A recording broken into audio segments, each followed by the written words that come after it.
Good morning, crafters. Thank you for joining me today. Today's project is this Halloween card, and it got a lot of attention from Instagram, so I thought I would share with you today how I made this card. I'm not going to show you how to color the images, but I will show you the whole process of how I made this card. I've already colored all the pieces that we will need today.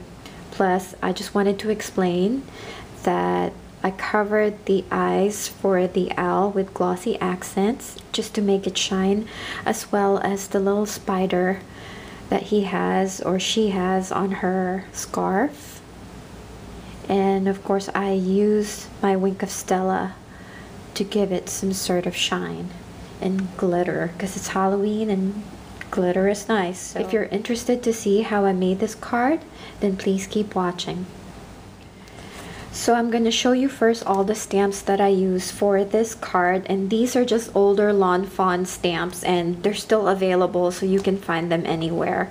But the first one, the owl image, is from this winter owl, and I think it's really adorable, and of course I love owls, so I decided to use him or her with the coordinating die. So the next one is Making Frosty Friends, and I used the broom over here, and that's the coordinating dies. And sometimes when I stamp more than one image, I just keep them in the case just so when I need it in the future, then I can just color them with my Copics. And then of course my favorite, Spectacular, and I use the moon and die cut the witch's hat and the tombstone and the pumpkin. And then I use this small tiny fall leaf here from the Sweater Weather stamp set with its coordinating die, and the die is so tiny as you can see, so it took me a while to die cut all the leaves that I would need for this project. The last one that I use is this Joy to the Woods stamp set, and I use the birch tree here. I really love this with its coordinating die, and of course the fall leaves are sticking there. So those are all the stamp sets that I use. And then for our card, you will need, I always make A2 size cards, so this is a top folding card, so this is 11 by 4 1/4 scored in half to make it an A2 size. And then I use this Lawn Fawn stitch rectangle dies, and I use the biggest one and the third one. These are actually 2 sets, and I just combine them in one case. So I die cut what we'll need already.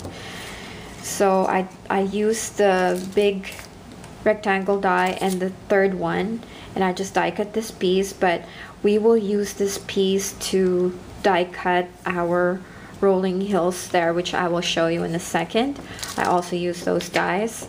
And then of course I use vellum so that the owl image will pop, and that's what I did here for the back, like so. And I use the Stitch Hillside border, and this is the one that I picked, and we're just going to use the middle part here that we die cut already, and I'm just going to die cut 2 pieces to layer for my card, so I'll be right back. So this is how it looks like when you die cut the piece, and we will just layer both inside our frame. So we are now ready to put the card together. I'm going to put some music on and we can just work on the card.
these are the two cards that we just made today. This is the sample that I showed you earlier, and I actually think I prefer this one because you can see the moon better than this one.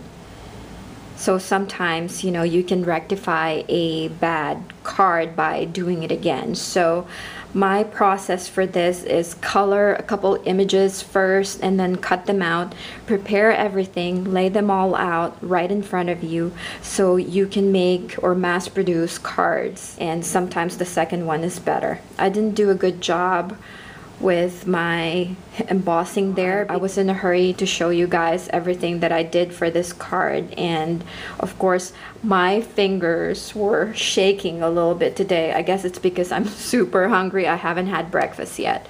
But these are the two cards, and oh, if you're wondering why I use the eraser, it's because sometimes when you swipe this powder bag before you emboss something, and especially if it's black, then it would leave a white residue on your card and it's not good. So the idea to that is just use your eraser so that your cardstock will go back to black instead of just having this white messy look. So I hope you guys enjoyed this video and found it helpful. I hope you will look at your older stamps and find out a way to use them not just for what it's for specifically, like the owl here. It's actually meant for Christmas, but I use it to make a Halloween card. Please give this a thumbs up if you enjoyed this video and love this card, and I'll see you on my next video. Bye for now and happy crafting.